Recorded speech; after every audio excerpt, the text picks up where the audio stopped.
नमस्कार, स्वागत है आपका फिक्र आपकी में। आज की बड़ी खबरें हम आपको बताने वाले हैं, लेकिन इस वक्त जो हमारे पास जानकारी आ रही है, एथेंस में इंडियन डायस्पोरा को प्रधानमंत्री मोदी एड्रेस कर रहे हैं, वो हम आपको दिखाने जा रहे हैं। लेकिन उससे पहले इस वक्त की बड़ी खबर, ब्रेकिंग न्यूज नंबर 1। प्रधानमंत्री मोदी कल बेंगलुरु में इसरो सेंटर जाएंगे। ग्रीस से लौटने के तुरंत बाद सीधे इसरो सेंटर जाएंगे। चंद्रयान की सफलता के बाद वैज्ञानिकों से मुलाकात करेंगे। चंद्रयान 3 पर ताजा अपडेट इसरो की तरफ से जो आ रहा है, आइए अब आपको वो दिखाते हैं। रोवर ने 8 मीटर की दूरी सफलतापूर्वक तय कर दी। चांद पर 8 मीटर बहुत होता है। रोवर के दोनों पेलोड सामान्य काम कर रहे हैं। प्रधानमंत्री मोदी का जो एड्रेस एथेंस में हो रहा है, बधाई संदेश आ रहे हैं। लोग अपनी शुभकामनाएं भेज रहे हैं और मुझे पक्का विश्वास है लोग आपको भी बधाई देते होंगे। देते हैं ना? ढेर सारी बधाई आपको भी मिल रही है ना? हर हिंदुस्तानी को मिल रही है। पूरा सोशल मीडिया बधाई संदेशों से भरा हुआ है। जब सफलता इतनी बड़ी हो तो सफलता, उसका उत्साह, ये भी लगातार बना रहता है। आपके चेहरे भी बता रहे हैं, दुनिया में कहीं भी रहे, लेकिन आपके दिल में धड़कता है भारत। आपके दिल में धड़कता है, आपके दिल में धड़कता है, आपके दिल में धड़कता है। मैं आज ग्रीस में आपके बीच आकर एक बार फिर सभी को चंद्रयान, उसकी एक भव्य सफलता के लिए बहुत बहुत बधाई देता हूं।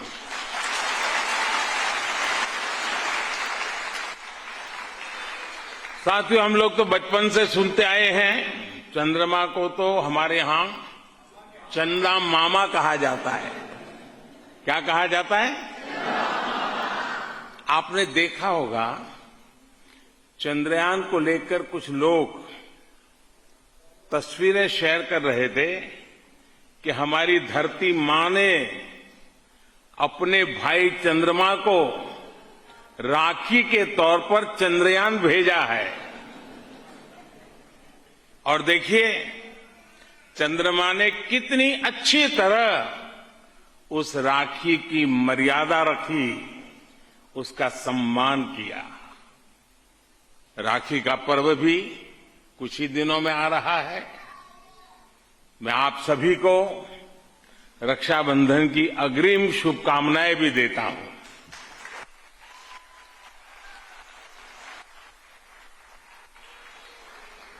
मेरे परिवारजनों,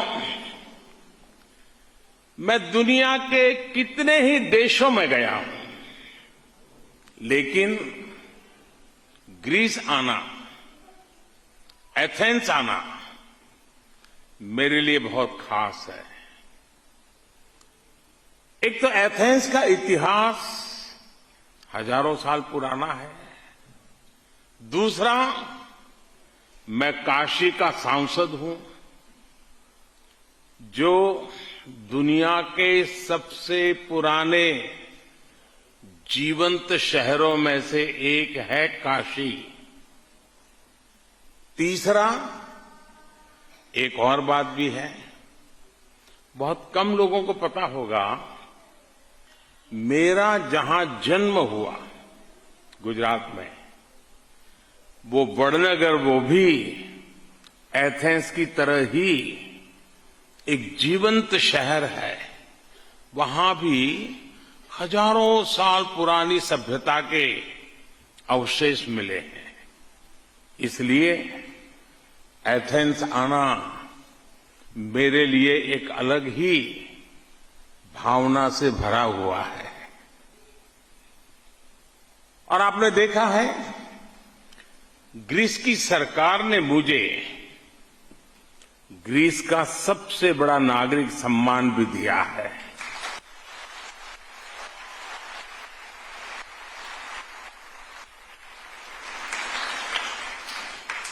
इस सम्मान के हकदार आप सब लोग हैं। इस सम्मान के हकदार 140 करोड़ भारतीय हैं।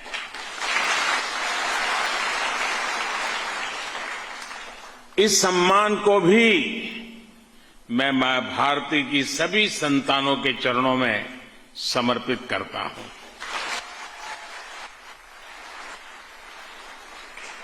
साथियों, आज मैं ग्रीस के लोगों के साथ अपनी संवेदना भी व्यक्त करना चाहता हूं। अभी यहां जब जंगलों में आग लगी तो बहुत बड़ी मुश्किल खड़ी हो गई थी। ग्रीस के कितने ही लोगों की इस आपदा में दुखद मृत्यु तक हो गई। भारत संकट की इस घड़ी में ग्रीस के लोगों के साथ है। साथियों, ग्रीस और भारत के रिश्ते सदियों से हैं। ये रिश्ते सभ्यता के हैं, संस्कृति के हैं। ग्रीक इतिहासकारों ने भारतीय सभ्यता का बहुत गहन वर्णन किया है। ग्रीस और मौर्य साम्राज्य के बीच मित्रतापूर्वक रिश्ते रहे। सम्राट अशोक के भी ग्रीस से बहुत अच्छे संबंध रहे। जब दुनिया के बहुत बड़े हिस्से में डेमोक्रेसी के बारे में चर्चा तक नहीं होती थी, तब हमारे यहां लोकतांत्रिक व्यवस्थाएं थी। एस्ट्रोनॉमी हो, मैथमेटिक्स हो, आर्ट्स हो, व्यापार हो, हम दोनों सभ्यताओं ने एक दूसरे से बहुत कुछ सीखा है और एक दूसरे को बहुत कुछ सिखाया भी है। मेरे परिवारजनों, हर सभ्यता और हर संस्कृति की कुछ न कुछ एक विशेष पहचान होती है। भारतीय सभ्यता की पहचान विश्व को जोड़ने की रही है। इस भावना को हमारे गुरुओं ने सबसे ज्यादा सशक्त किया है। गुरु नानक देव जी का विश्व भ्रमण, जिसको हम उदासियों के रूप में जानते हैं, उनका उद्देश्य क्या था? उनका उद्देश्य यही था कि वो मानवता को जोड़े, इंसानियत का भला करें। गुरु नानक देव जी ने ग्रीस में भी अनेक स्थानों की यात्रा की थी। नानक नाम चढ़दी कला, तेरे भाणे सर्वदा भला।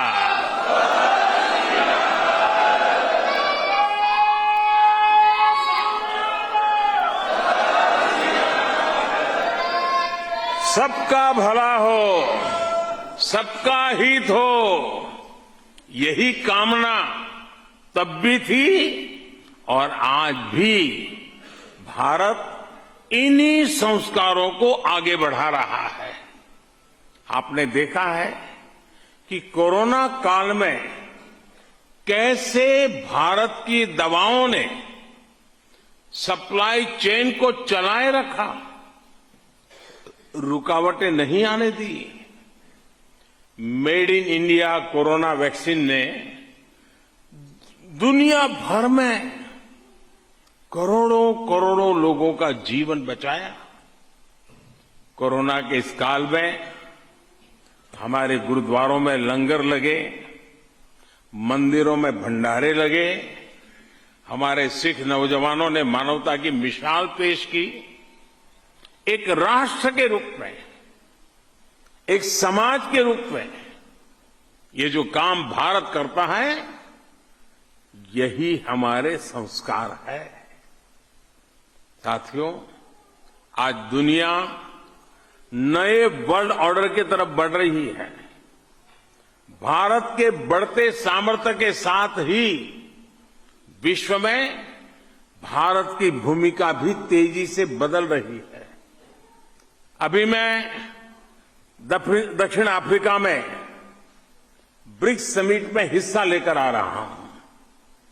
अब से कुछ दिन बाद भारत में G20 का शिखर सम्मेलन होने जा रहा है। G20 का प्रेसिडेंट होने के नाते भारत ने इसकी जो थीम तय की है, उसमें भी विश्व बंधुत्व की यही भावना नजर आती है। ये थीम है Vasudhaiva Kutumbakam, one earth, one family, one future. यानी पूरी दुनिया का दूध में, पानी में, शक्कर की तरह घुल मिल जाते हैं।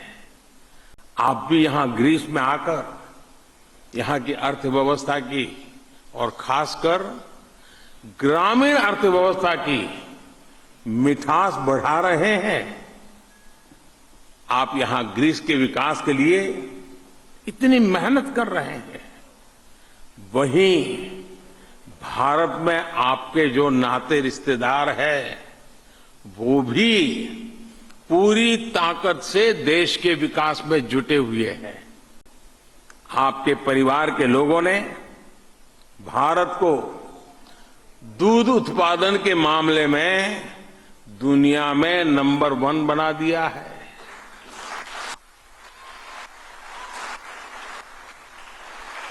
आपके परिवार के लोग भारत को धान, गेहूं, गन्ना, फल, सब्जियां, इन सभी के उत्पादन में दुनिया में दूसरे नंबर पर ले आए हैं।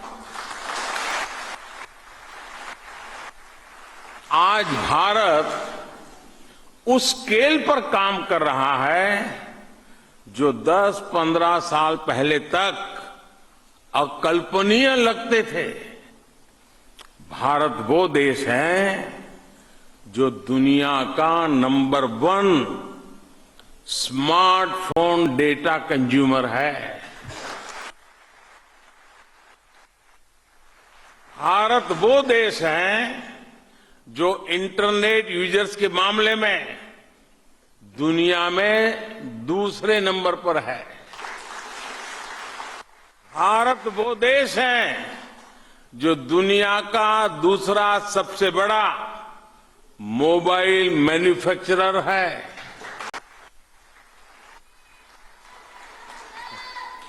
भारत वो देश है जिसमें दुनिया का तीसरा सबसे बड़ा स्टार्टअप इकोसिस्टम है। भारत वो देश है जिसमें दुनिया का तीसरा सबसे बड़ा ऑटोमोबाइल मार्केट है। भारत वो देश है जिसमें दुनिया का तीसरा सबसे बड़ा सिविल एविएशन मार्केट है। साथियों, आज IMF, वर्ल्ड बैंक हो, सभी भारत की मजबूत अर्थव्यवस्था की तारीफ करते नहीं थकते हैं। आज दुनिया की बड़ी बड़ी कंपनियों में भारत में निवेश करने के लिए होड़ मची हुई है। आज भारत दुनिया में 5वें नंबर की सबसे बड़ी आर्थिक ताकत है।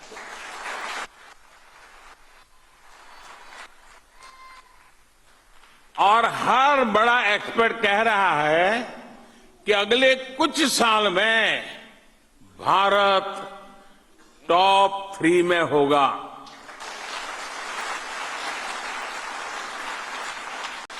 साथियों,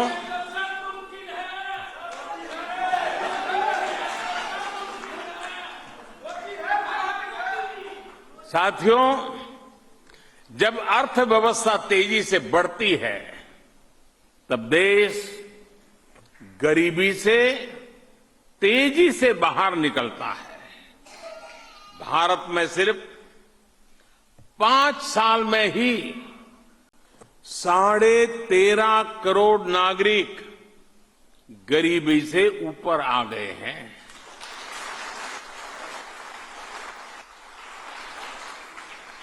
भारत की इकोनॉमी का साइज बढ़ने के साथ ही हर भारतीय, हर परिवार की आय में भी बढ़ोतरी हो रही है और भारत के लोग ज्यादा कमा रहे हैं तो ज्यादा इन्वेस्ट भी कर रहे हैं। 10 साल पहले भारतीयों ने म्यूचुअल फंड में करीब 8 लाख करोड़ रुपए इन्वेस्ट कर रखा था। आज भारतीयों ने करीब करीब 40 लाख करोड़ रुपए म्यूचुअल फंड में इन्वेस्ट कर रखा है। ये इसलिए हुआ है क्योंकि आज हर भारतीय आत्मविश्वास से भरा हुआ है और भारत भी आत्मविश्वास से लबालब है। साथियों, आज का भारत अपनी साइंस, अपनी टेक्नोलॉजी, अपने इनोवेशन के दम पर दुनिया में छा रहा है। 2014 के बाद से भारत में 25 लाख किलोमीटर, यह आंकड़ा जरा बड़ा लगेगा आपको, 25 लाख किलोमीटर ऑप्टिकल फाइबर बिछाया गया है। और ये 25 लाख किलोमीटर ऑप्टिकल फाइबर का मतलब होता है ये धरती और चंद्रमा के बीच जितनी दूरी है उससे भी 6 गुना ज्यादा है।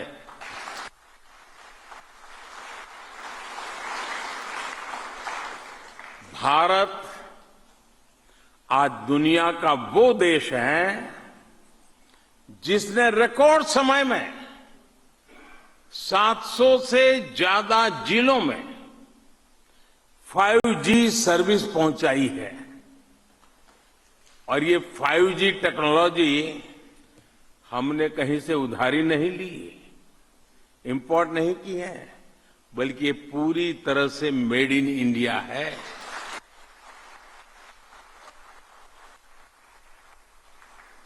आज भारत में हर गांव, हर गली में डिजिटल ट्रांजैक्शन होने लगा है।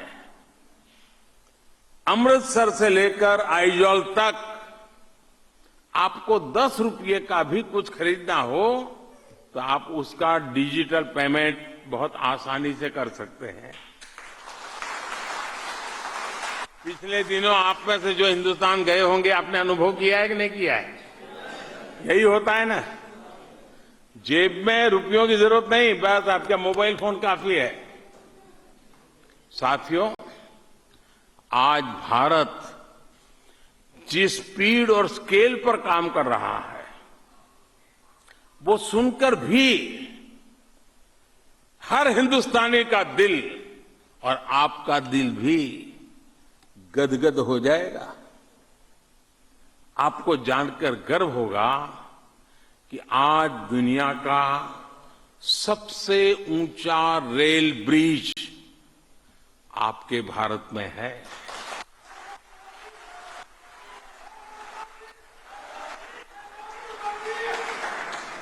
आज दुनिया की सबसे ऊंची मोटरेबल रोड आपके भारत में है। दुनिया का सबसे बड़ा क्रिकेट स्टेडियम आज भारत में है। दुनिया की सबसे ऊंची प्रतिमा आज भारत में है। दुनिया का सबसे बड़ा सोलर विंड पार्क हमारे भारत में बन रहा है।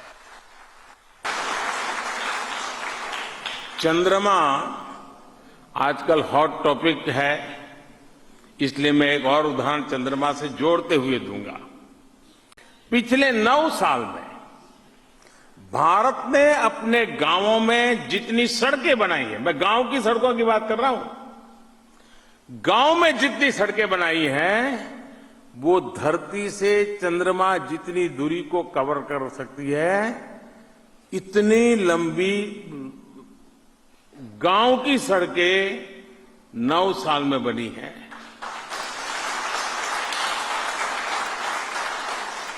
पिछले 9 साल में भारत ने जितनी रेल लाइनें बिछाई हैं, उनकी लंबाई 25,000 किलोमीटर से ज्यादा है। अब ये मैं 25,000 किलोमीटर बोलता हूं तो सिर्फ एक आंकड़ा जैसा लग सकता है कि चलो भाई 25,000 किलोमीटर हो गया होगा। आप ये समझिए कि इटली में, साउथ अफ्रीका में, यूक्रेन में, पोलैंड में, ब्रिटेन में जितना बड़ा रेल लाइनों का नेटवर्क है, उससे ज्यादा रेल लाइनें भारत ने पिछले 9 साल में बिछाई है।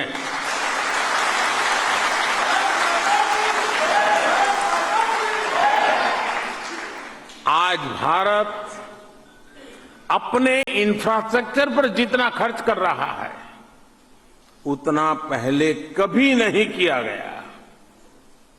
साथियों, आज भारत जय जवान, जय किसान, जय विज्ञान, जय अनुसंधान, इस मंत्र पर चलते हुए हर सेक्टर को मजबूत बना रहा है।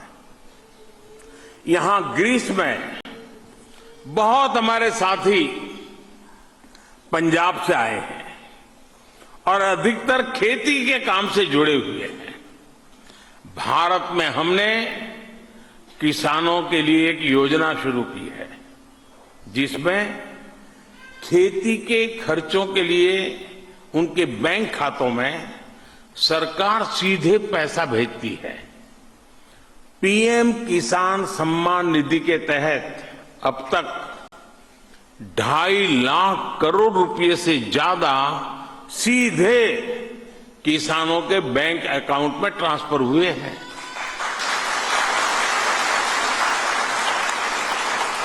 कुछ दिन पहले ही मैंने लाल किले से जो घोषणा की है, वो भी मैं आपके सामने फिर से एक बार कहना चाहता हूं। भारत अपने गांवों में रहने वाली बहनों को ड्रोन पायलट बनाने के लिए बहुत बड़ा अभियान शुरू करने जा रहा है।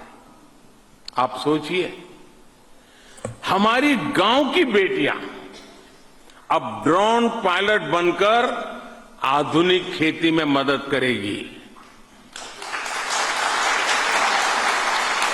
ड्रोन की मदद से खेत में दवा छिड़कना, एक जगह से दूसरी जगह तक जरूरी सामान पहुंचाना, ये सब उनके बाएं हाथ का खेल होने वाला है।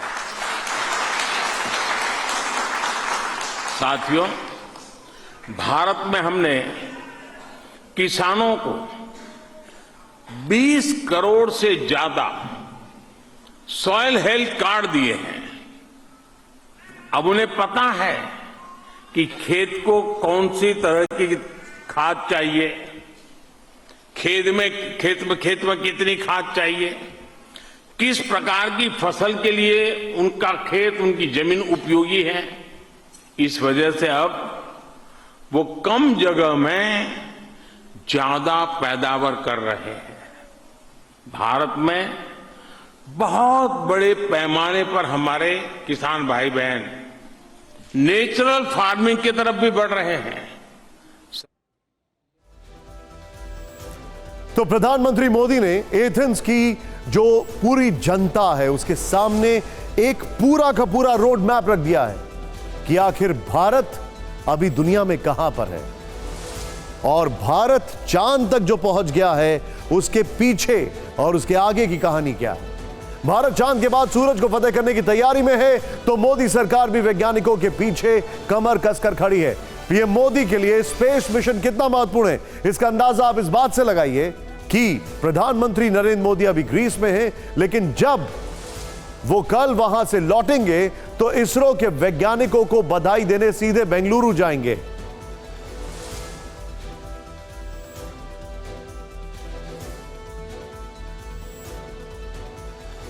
जिन्होंने चंद्रयान 3 की कामयाब लैंडिंग कराकर पूरी दुनिया में भारत का डंका बजाया, प्रधानमंत्री अपनी विदेश यात्रा से आते ही सबसे पहले सुबह 6 बजे के बाद उनसे मिलने सीधे इसरो के मुख्यालय जाएंगे। उसके बाद वो दिल्ली आएंगे। वैसे प्रधानमंत्री मोदी जब ग्रीस पहुंचे तो दक्षिण अफ्रीका की तरह यहां भी उनका भव्य स्वागत किया गया। तिरंगा लेकर पहुंचे भारतीय समुदाय के लोगों ने ढोल नगाड़ों के साथ उनका वेलकम किया।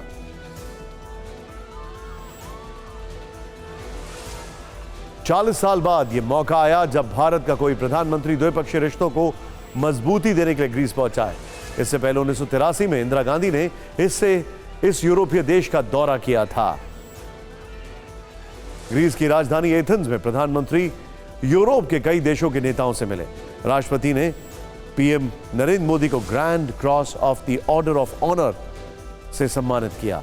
इस पुरस्कार की शुरुआत 1975 से हुई थी। इसके फ्रंट साइड पर देवी एथना के सिर को दर्शाया गया है। इस पर लिखा है कि इस पुरस्कार से सिर्फ नेक लोगों को सम्मानित किया जाता है। प्रधानमंत्री ने इस सम्मान के लिए ग्रीस का शुक्रिया अदा किया।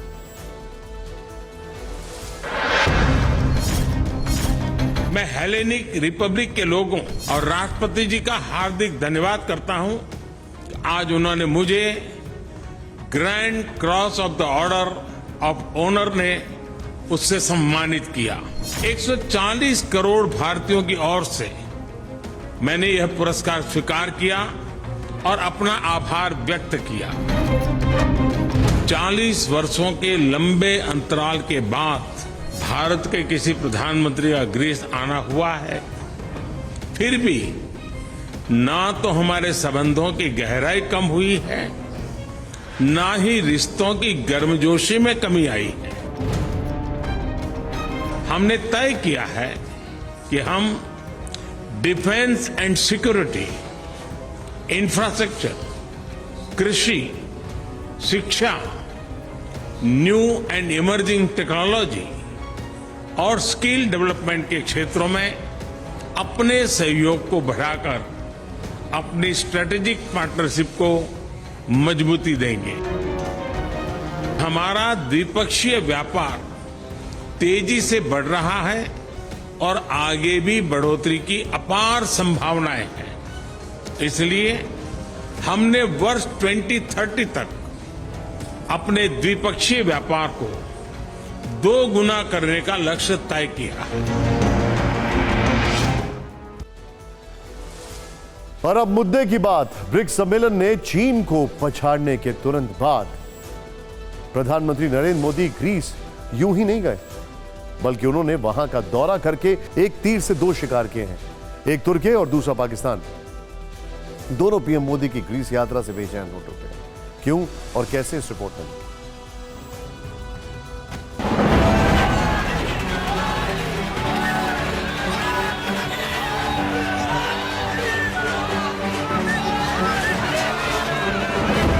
4 दशक बाद भारतीय प्रधानमंत्री की ग्रीस यात्रा को कूटनीति के लिहाज से बेहद अहम माना जा रहा है। यात्रा में पीएम मोदी वहां के राष्ट्रपति और प्रधानमंत्री से मिले और दोनों देशों में रक्षा और सुरक्षा समेत कई मुद्दों पर बात हुई।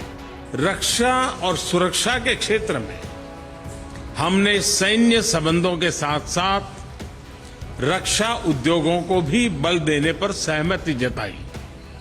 आज हमने आतंकवाद और साइबर सिक्योरिटी के क्षेत्र में आपसी सहयोग पर भी चर्चा की। यूं तो प्रधानमंत्री नरेंद्र मोदी की ग्रीस यात्रा को वैश्विक साझेदारी को लेकर भारत के कमिटमेंट के तौर पर देखा जा रहा है, लेकिन भारत के इसी रणनीतिक फैसले से पाकिस्तान और तुर्की के होश उड़े हुए हैं।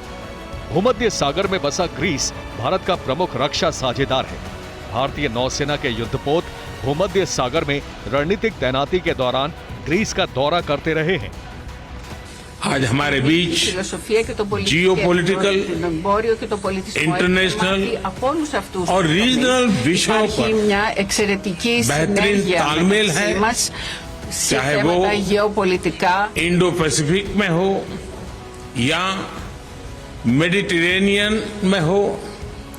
दो पुराने मित्रों की तरह हम एक दूसरे की भावनाओं को समझते हैं और उनका आदर करते हैं।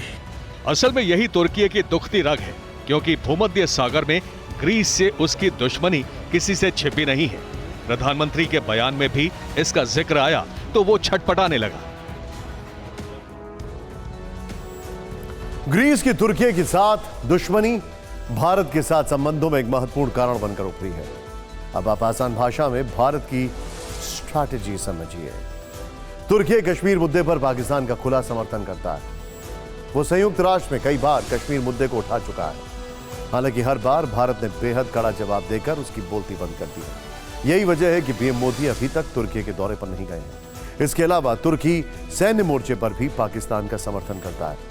ग्रीस और तुर्की दुश्मनी, इन दोनों की दुश्मनी बहुत पुरानी है। अभी हाल के दिनों में ही काफी तनातनी हुई थी दोनों की नेवीज के बीच में, क्योंकि ग्रीस के कई द्वीपों पर तुर्की दावा करता रहा है, जबकि ग्रीस इसे खारिज करता रहा है। ऐसे में पीएम मोदी की ग्रीस यात्रा से तुर्की ही नहीं बल्कि उसका जिगरी पाकिस्तान भी तनाव में है। वैसे जानकार तो यह भी बताते हैं कि भारत की इस कूटनीति से चीन को भी सबक मिला है। भारत के ग्रीस से बढ़ते रिश्ते केवल टर्की पाकिस्तान एक्सिस को एक मैसेज ही नहीं है, इसके अलावा चाइना को भी मैसेज है और पूरी दुनिया को मैसेज है। देखिए, टर्की हमसे बहुत दूर है, मेडिटेरेनियन सी में, वहां पर जैसे चाइना भारत को घेरता है, इसी तरह से अगर देखें आप तो भारत के पास आज कैपेबिलिटी हो रही है कि जो देश हमारे इंटरेस्ट के खिलाफ ज्यादा बात करते हैं, हम भी उन देशों को घेर सकते हैं, चाहे वो कितने भी दूर हो। फिक्र आपकी में आज फिर से हमारे वैज्ञानिकों पर गर्व करने का दिन है। आप सोच रहे होंगे कि चंद्रयान 3 की लैंडिंग के बाद अब ऐसा क्या ऐतिहासिक काम हुआ, तो आपको बता दें कि यह रहस्य असल में चांद से नहीं बल्कि सूर्य से जुड़ा हुआ है। उस पर से पर्दा उठाने से पहले आपको चंद्रयान 3 से जुड़े 4 लेटेस्ट और दिलचस्प तस्वीरें दिखाते हैं। पहला वीडियो प्रज्ञान रोवर से जुड़ा हुआ है। चंद्रमा पर रोवर प्रज्ञान के सोलर पैनल ने काम करना शुरू कर दिया है। 2 सेगमेंट वाले विक्रम लैंडर के रैंप ने रोवर को नीचे उतारते में मदद की। इसी से रोवर को नीचे उतरना था बेसिकली। इसके बाद रोवर का सोलर पैनल खुल गया ताकि पावर जनरेट किया जा सके। गौर करने वाली बात यह है, अभी चांद पर, मतलब अब मिलाकर 2 दिन मिलाकर तो टोटल 14 दिन सूर्य की रोशनी रहेगी, गर्मी रहेगी, तापमान बल्कि 55 डिग्री तक जाएगा और फिर एकदम ठंड हो जाएगी और तापमान -200 भी हो सकता है। इसरो ने आज शाम का यह वीडियो ट्वीट किया है। इसरो ने इससे पहले प्रज्ञान के सतह पर उतरने का वीडियो भी जारी किया था। इसमें देखा जा सकता है कि रोवर रैंप के सहारे धीरे धीरे चांद पर उतरा और वो बिल्कुल सही सलामत है। अब से 2 घंटे पहले इसरो ने बताया कि प्रज्ञान रोवर सतह पर अब तक 8 मीटर चला है। चांद पर 8 मीटर चलना बहुत बड़ी बात है। इसरो ने इसके अलावा एक और वीडियो लैंडिंग से ठीक पहले का शेयर किया। ये देखिए, जो अंदर के कैमरास थे उससे वो ऑन हो गए।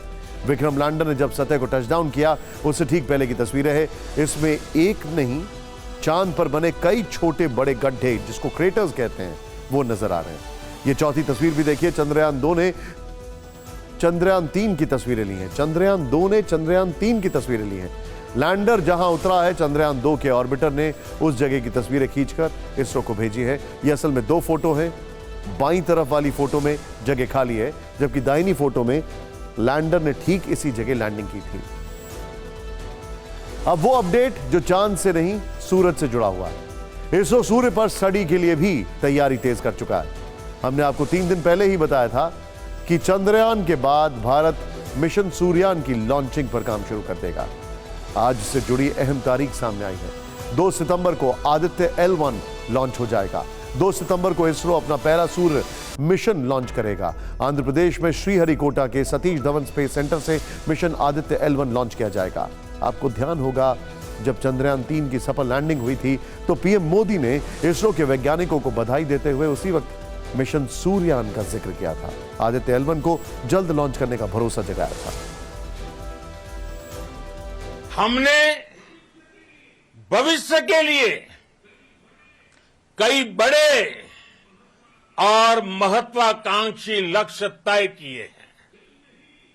जल्द ही सूर्य के विस्तृत अध्ययन के लिए ISRO Aditya L1 mission launch करने जा रहा है। इसके बाद शुक्र भी इसरो के लक्ष्यों में से एक है। हम जानते हैं कि आप इस वक्त आदित्य L1 के बारे में और ज्यादा जानने के लिए बेताब होंगे, तो बिना देर किए आपको उसकी 4 खास तस्वीरें दिखाते हैं। इसरो ने ये 4 तस्वीरें 14 अगस्त को ही जारी कर दी थी। आप इन्हें देखकर यह अंदाजा लगा सकते हैं कि चंद्रयान के बाद मिशन सूर्ययान भी फुल मोड में है और अब 2 सितंबर को पूरे देश को इसकी लॉन्चिंग का इंतजार है। भारत के लिए आदित्य L1 मिशन कितना स्पेशल है, TV9 भारतवर्ष के स्पेशल शो एंड 5 में विज्ञान एवं प्रौद्योगिकी मंत्री डॉक्टर जितेंद्र सिंह ने डिटेल में इसकी जानकारी दी है। 1 मिनट में उनकी पूरी बात सुनिए। सूर्ययान जो हमारा आदित्य L1 है वो जल्दी होने वाला है। मुझे लगता है शायद अभी तक जो शेड्यूल किया है 2 सितंबर का, कई बार आखिरी दिनों में तिथि बदल जाती है। वो हमारा एक आरंभिक प्रयास होगा सूरज के रहस्यों को समझने का। लेकिन जो गगनयान है उसकी पूरी तरह से तैयारी काफ़ी सक्षम है। हमें 3-4 साल की उसमें देरी हो गई कोविड की वजह से, तो हम पहला ट्रायल भेजेंगे जो खाली होगा, वो कुछ घंटे के लिए जाएगा, उसी इटरनरी से उसी रास्ते से आएगा वापस, क्योंकि जब उसको वापस आना है मानव को तो उसमें नेवी वालों का भी काम रहेगा, कोस्टल गार्ड का भी रहेगा, हो सकता है पानी में लैंड करे, वहाँ से बाहर भी निकल रहा है। उसके फिर कुछ महीने का जो दूसरा जाएगा उसमें एक मानव जीता जागता तो नहीं, रोबो होगा, और वो भी इस बार निर्णय हुआ कि महिला रोबो रहेगी, AI असिस्टेंट, जिसका नाम रहेगी वायुमित्र। फिर हम असल में एक जीते जागते मानव को 1 या 2 को भेजेंगे। जितेंद्र सिंह ने हमें गगनयान के बारे में भी विस्तार से बताया था जो आपने अभी सुना। लेकिन आदित्य की बात करें तो यह शब्द संस्कृत से लिया गया है। इसका अर्थ है सूर्य। और L1 क्या है इसके बारे में भी आपको जानना चाहिए। L1 यानी लैग्रेंज पॉइंट। यह ऐसा पॉइंट है जो अंतरिक्ष में 2 पिंडों के बीच होता है, जैसे सूर्य और पृथ्वी के बीच एक खास लोकेशन। पृथ्वी से इस पॉइंट की दूरी करीब 15 लाख किलोमीटर है। इस खास लोकेशन को आप इस तस्वीर से भी समझ सकते हैं। इस पॉइंट पर सूर्य और पृथ्वी का गुरुत्वाकर्षण बराबर होता है, इसलिए यहां मौजूद अंतरिक्षयान स्थिर रहता है, बहुत कम ईंधन खर्च करके चीजों का अध्ययन कर सकता है। यहां का हॉलो ऑर्बिट ऐसी जगह है जहां ग्रहण का प्रभाव नहीं पड़ता है, जिसके कारण यहां से सूरज हर वक्त दिखाई देता है। आदित्य L1 लॉन्चिंग के 4 महीने बाद इसी हॉलो ऑर्बिट पर तैनात होगा और यहीं से सूर्य का अध्ययन करेगा। 1772 में फ्रांस के गणितज्ञ जोसेफ लुई लैग्रेंज ने इस पॉइंट की खोज की थी, इसीलिए लैग्रेंज पॉइंट इसे कहते हैं। अब हम आपको एक रिपोर्ट के जरिए बताते हैं कि इस मिशन की जरूरत क्यों है, सूर्य की स्टडी करके भारत को क्या हासिल होगा और इससे दुनिया को क्या लाभ होगा।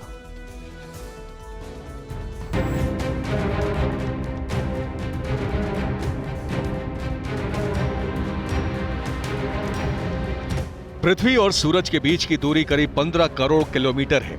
धरती पर सूर्य की किरणें पहुंचने में करीब 8 मिनट का वक्त लगता है। आदित्य L1 जहां तैनात होगा, धरती से यह दूरी करीब 15 लाख किलोमीटर है और इस दौरान Aditya L1 solar coronal ejection यानी सूर्य के ऊपरी वायुमंडल से निकलने वाली लपटों का एनालिसिस करेगा। ये लपटें हमारे कम्युनिकेशन नेटवर्क और पृथ्वी पर होने वाली इलेक्ट्रॉनिक गतिविधियों को प्रभावित करती हैं। एक इवेंट हुआ था, शायद 1843 का समय रहा होगा वो।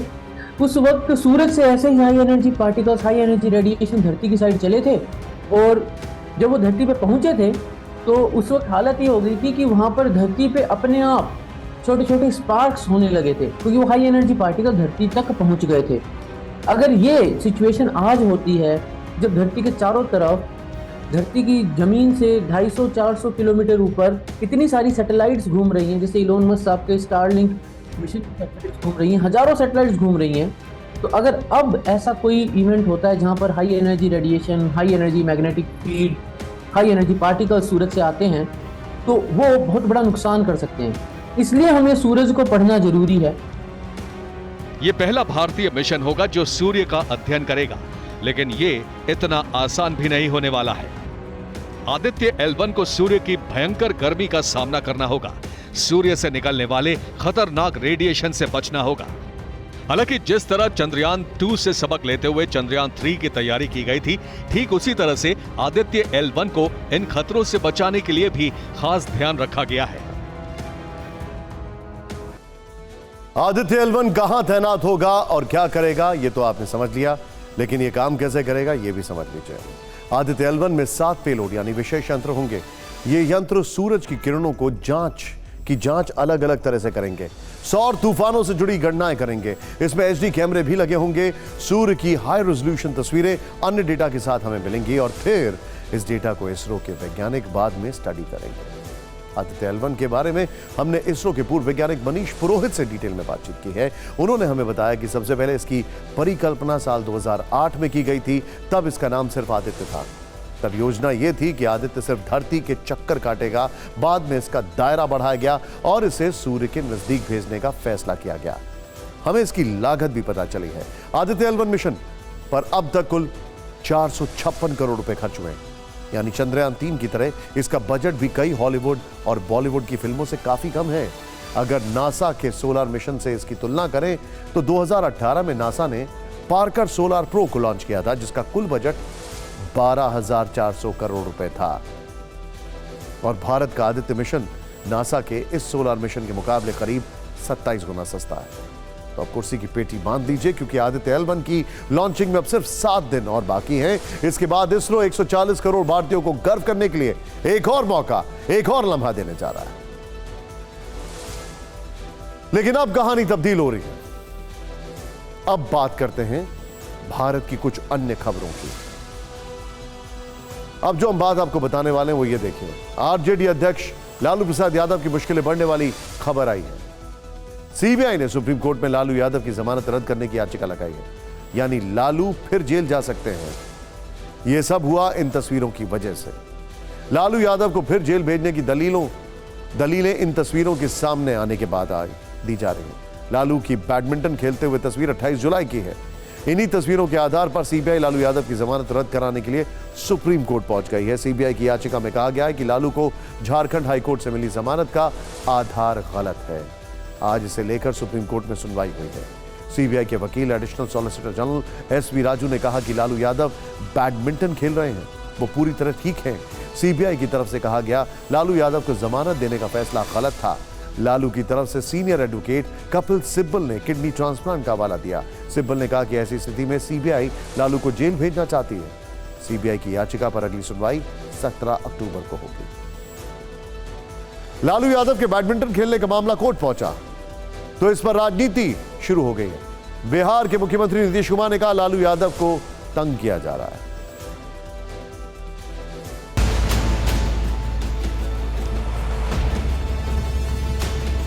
यादव के खिलाफ सीबीआई गई है सुप्रीम कोर्ट। तो जानबूझ करके न तंग करता है। अब देखते नहीं हैं जो सेंटर में आजकल है सबको तंग ही न कर रहे जी। किसी को छोड़ रहा है, सबको तंग कर रहा है। छोड़िए ना, सबको मतलब। लालू प्रसाद जी को जेल भिजवाने वाला कोई एक व्यक्ति है, उसका नाम है नीतीश कुमार। और नीतीश कुमार जी ने लालू प्रसाद जी को जेल भिजवाया, चारा घोटाला में जेल भिजवाया और रेल का भी सारा कागज नीतीश कुमार की पार्टी ने देने का काम किया। हम लोगों का विश्वास है भारत की न्यायिक प्रक्रिया में, भारत के कानून में। न्यायालय जो भी फैसला लेगा वो सबको सर्वमान्य होगा, उसमें किसी को बचाने या फंसाने की कोई बात ही नहीं। ये अब तो ये बात बिल्कुल रोज़े रोशन की तरह पूरे देश के सामने है कि भारतीय जनता पार्टी की भारत सरकार विपक्ष को ख़त्म कर देना चाहती है। छत्तीसगढ़ के अंदर ईडी एक्टिव है, बिहार के अंदर लालू के खिलाफ है, राजस्थान के अंदर अशोक गहलोत के रिश्तेदारों को परेशान किया जा रहा है, बंगाल में ममता के खिलाफ किया जा रहा है। और अब चलते हैं अमेरिका। कल रात जब आप सो रहे थे तब वहां बहुत बड़ी घटना हुई, बहुत बड़ी घटना हुई जिसका शायद कम लोगों को पता होगा। हम बात कर रहे हैं पूर्व राष्ट्रपति डोनाल्ड ट्रंप की, जिनकी एक तस्वीर पूरी दुनिया में वायरल है। इस वक्त ट्रंप की वही तस्वीर आप स्क्रीन पर देख रहे हैं। इसे मग शॉट कहते हैं। इसकी डिटेल हम आपको आगे बताएंगे। पहले आप ये जान लीजिए कि अमेरिका की पुलिस ने उन्हें एक नया नाम और नंबर दिया है।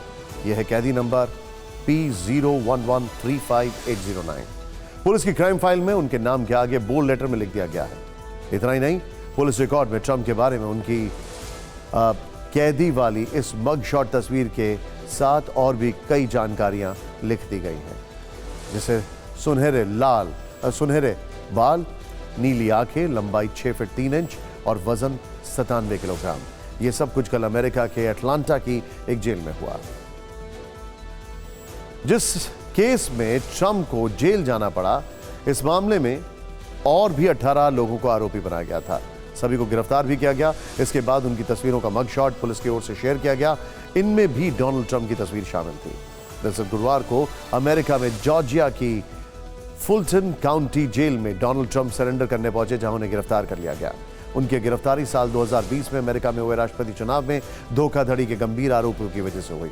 हालांकि 20 मिनट बाद ही उनको जमानत मिल गई और वो जेल से बाहर भी आ गए। फिर अपनी इस तस्वीर को खुद डोनाल्ड ट्रंप ने ट्विटर पर शेयर किया और लिखा, मग शॉट 24 अगस्त 2023, नेवर सरेंडर।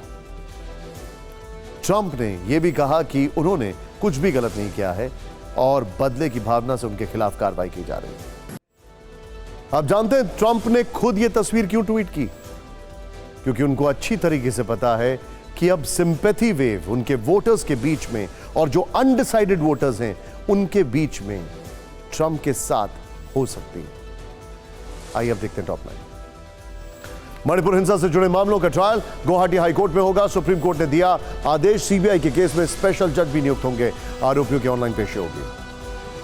लद्दाख दौरे पर गए राहुल गांधी ने मोदी सरकार पर बोला हमला, कहा चीन ने हमारी हजारों किलोमीटर जमीन छीनी है।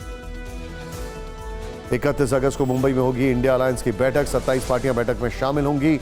बैठक के लिए महाराष्ट्र शेतकारी दल को भी न्योता भेजा गया है। दिल्ली में एलजी और विधानसभा स्पीकर में ठनी एमएलए अखिलेश पति त्रिपाठी के खिलाफ भ्रष्टाचार के आरोपों की जांच वाली चिट्ठी पर विवाद। स्पीकर ने चिट्ठी मिलने से इनकार कर दिया है। G20 के लिए आईजीआई एयरपोर्ट पर दिल्ली पुलिस की मॉक ड्रिल हुई। सुरक्षा व्यवस्था के बीच डेलीगेट्स को रिसीव कर सुरक्षित पहुंचाने की रिहर्सल की गई। दिल्ली के द्वारका में बड़ा हादसा। सरकारी स्कूल में जूस पीने से 50 बच्चे बीमार हो गए। तबीयत बिगड़ते ही अस्पताल में भर्ती कराए गए। पुणे में डीआरआई की बड़ी कार्रवाई। 8 लाख की गाड़ी से 50 करोड़ की ड्रग जब्त की गई। दिल्ली, हरियाणा और तेलंगाना से जुड़े हैं तार। हिमाचल प्रदेश में 48 घंटे में बारिश से भारी नुकसान हुआ है। मंडी में बादल फटने से 51 लोग फंसे हुए हैं। एनडीआरएफ की टीम ने सभी को सुरक्षित बचा लिया।